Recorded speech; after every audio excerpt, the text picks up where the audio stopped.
कक्षा 10 की विज्ञान का अध्याय 8 की पेज नंबर 146 के ऊपर आपका प्रश्न क्रमांक 2 है, बीजाणु द्वारा जनन से जीव किस प्रकार लाभान्वित होता है।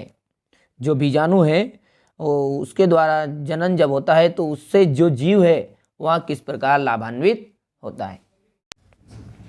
अब देखिए इसका उत्तर। तो देखिए, जब भी बीजाणु जनन की प्रक्रिया होती है या फिर बीजाणु समासंग की प्रक्रिया होती है तो एक ही बार में बहुत सारे बीजाणुओं का निर्माण हो जाता है। और ये जो बीजाणु है ये वायु के माध्यम से, किसके माध्यम से, हवा के माध्यम से, यानी कि वायु के माध्यम से ये दूर दूर आसानी से चले जाते हैं। अब जब ये दूर दूर चले जाएंगे तो इनके बीच में स्पर्धा भी नहीं होगी, यानी कि कंपटीशन भी नहीं होगा।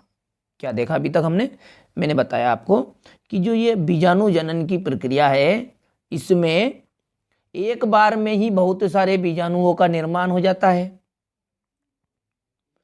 और ये जो बीजाणु है ये वायु के माध्यम से आसानी से दूर दूर भी चले जाते हैं, जिसके कारण इनके बीच में स्पर्धा नहीं होती है।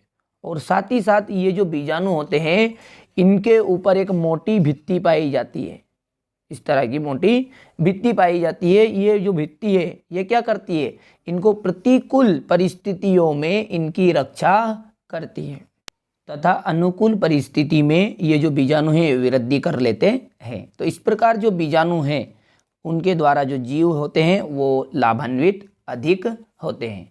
तो अब इसका आंसर आप परीक्षा में किस प्रकार लिख कर आइएगा ये देख लेते हैं। तो देखिए, बीजाणु जनन की प्रक्रिया में एक बार में बहुत संख्या में बीजाणुओं का निर्माण हो जाता है तथा ये बीजाणु वायु के द्वारा आसानी से दूर दूर तक चले जाते हैं। और जब ये आसानी से दूर दूर तक चले जाएंगे तो इस प्रकार ये स्पर्धा से बच जाते हैं। इसके अतिरिक्त बीजाणुओं के चारों ओर एक मोटी भित्ति भी होती है। जो बीजाणु उनके चारों ओर क्या होती है, एक मोटी भित्ति भी होती है जो प्रतिकूल परिस्थितियों में उसकी रक्षा करती है तथा अनुकूल परिस्थिति में नम सतह के संपर्क में आने पर बीजाणु वृद्धि करने लगते हैं। देखिए क्या होता है, जो बीजाणु ही जनन की प्रक्रिया है उसमें एक बार में बहुत संख्या में बीजाणुओं का निर्माण हो गया और ये जो बीजाणु हैं ये हवा के माध्यम से आसानी से दूर दूर तक चले जाते हैं। इस प्रकार ये कंपटीशन अर्थात स्पर्धा से बच जाते हैं। और साथ ही साथ इनके चारों ओर एक भित्ति भी होती है मोटी, जो प्रतिकूल परिस्थितियों में, अच्छा प्रतिकूल परिस्थिति मतलब खराब परिस्थिति में उसकी रक्षा करती है तथा अनुकूल परिस्थिति में नम सतह के संपर्क में आने पर, कौन सी परिस्थिति में, अनुकूल परिस्थिति में नम सतह के संपर्क में आने पर जो बीजाणु होते हैं वहाँ वृद्धि करने लगते हैं। अच्छा, तो इस प्रकार बीजाणु द्वारा जनन से जीव अधिक सुरक्षित रहते हैं और इस कारण ये इस विधि से अधिक लाभान्वित होते हैं। या फिर अंत में लिख सकते हैं कि बीजाणु द्वारा जनन से जीव अधिक लाभान्वित होते हैं।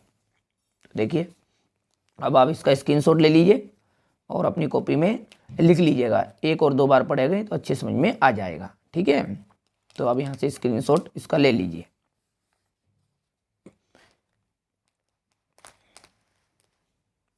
यहाँ से लास्ट है। और यदि आपने पिछले वीडियो नहीं देखे हैं तो आप प्ले लिस्ट में जाकर उन वीडियो को देख सकते हैं और अधिक से अधिक परीक्षा में अंक प्राप्त कर सकते हैं।